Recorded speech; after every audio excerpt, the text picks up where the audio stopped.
here's Brody Brazil. So this is a sports-based YouTube channel, and I'm now about to do the video on slap fighting, which some people might call a sport. I don't believe it to be. I also don't think it's something that exists for the greater good. And I can already see and feel and sense the criticism that this video and me talking about this is going to bring by some opposition out there. I also realize some of you are flat out going to support what I'm about to say. But slap fighting is interesting, and I also don't think it's that great. Specifically, the Power Slap League. Power Slap, as it's called, was founded in 2022, just a couple years ago, by Dana White. You obviously know his background. Their headquarters are in Las Vegas. That's where they have all their events. Season 1 was actually nationally televised in the United States by TBS. At the end of Season 1, they bowed out. They backed out. They said it was about ratings, quite honestly. Maybe it was about optics as well. They recently completed Season 2, which was broadcast entirely streaming only by a service called Rumble. I'm not honestly familiar with Rumble. Power Slap is actually licensed by the Nevada State Athletic Commission, similar to UFC, similar to boxing. And Season 3 of Power Slap begins right around the corner later this month, July 25th, 2024, also on Rumble. What is Power Slap? We should get to that. A coin toss decides who strikes first. It's one-on-one, and they match you by gender, they match you by size and weight. You get 60 seconds to deliver an open-handed slap to the opponent's face, to the side of their face. The slap must be below the eye, but above the chin.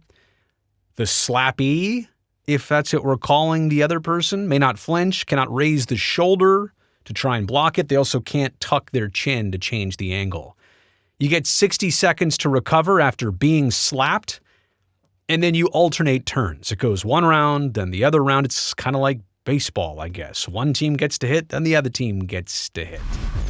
Fights either end in a knockout, which is kind of gruesome when you think about it. And this is not like boxing. This is not even like MMA. Heck, I mean, arm wrestling has more sport, I think, than this, and gamesmanship than this, but I digress. Or if it doesn't end in a knockout, it's decided by judges who judge on a 10-point judging system, including things like the striker's effectiveness and the slapper's recovery time. Excuse me, the slappee's recovery time. I should have spelled that out differently. Whatever. I'm not even changing that. Participants, as I said earlier, are separated by weight and gender to try and make it more of a fair one-on-one fight. Now, I've described pretty much everything I can about Power Slap.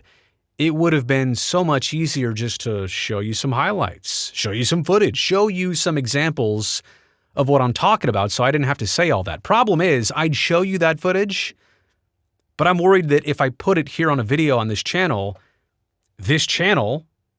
will get flagged for violent content. Yeah, it literally is like that. And I say this as somebody who I think I'm pretty much immune to seeing everything I've seen on the internet over the years, especially in recent years, but I'm also a father. I don't know if I'd ever want my kid to come across something like this and get some ideas. It's just, I don't know that it belongs mainstream like this. And I'll also take it to another extreme. How about the participants? They can say what they want, but let's ask a doctor. Gregory Oshanik was quoted by the New York Times about Power Slap. Here's what he said, quote, "This is not a sport, okay? This is an event. A sport is a contest of athleticism or skill. This is merely your physiological ability to withstand blunt force trauma to the head. It's like seeing how many times somebody can run into a brick wall." Oshanik went on to say, "There will be deaths from this. There is no doubt. There will be deaths." This is somebody who has spent their life and their career studying brain trauma and injuries. The response from Dana White goes like this to the New York Times. "It's from a slap.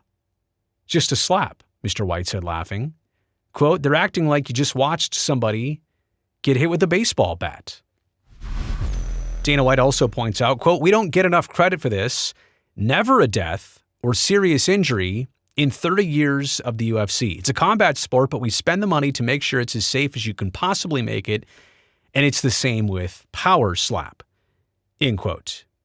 And to be fair, if you're looking at serious injuries, that's in the immediate present and time, not over the long term. And brain injuries and things that develop over time that were not immediately, like I said, present after they happened, but they developed 5, 10, 20 years later because of things and because of injuries and trauma that people went through. And speaking of that, Dane Viernes has the moniker the Crazy Hawaiian. Dane participates in Power Slap. Dane says this, quote, "There was a lot of people telling me about CTE and brain damage and all this stuff. Right now I'm listening to my body and I hear it very well, and I don't really believe that it will affect me the way some people think." End quote. So here are my takeaways. And again, I've seen the highlights, I've seen the clips, I've seen somebody get slapped and pretty much drop to the floor, face and nose first, and then body shivering as they start to seize up and the medical team jumps right on them. And yeah, no doubt, like there's a medical team there because you don't want somebody to die on a nationally or globally streamed event like this. And the trauma is tangible of watching somebody get slapped, even when the slappy takes it like there's no big deal. And they show it in slow motion and the face is basically totally deformed and the nose is all of a sudden sitting 45 degrees that way. I mean, there's long-term effects here of getting slapped this many times or practicing this or even getting whacked 7 or 8 times in a 5-7 minute span. Long-term effects versus the short-term ignorance. Oh, I just withstood that. I'll be fine. I mean, it's no different than the pack of cigarettes that you smoked today. They don't have an effect until later in life. That's the whole point. There's a delayed onset here of what you're going through with this. Will the Power Slap League catch on? Is this really that popular? Does it just exist for a small amount of people in the audience that it caters to? How long can any power slapper go? Like, what's a good career of being slapped in the face? 1 year? 5 years? I don't know. This isn't sports. I do agree with that.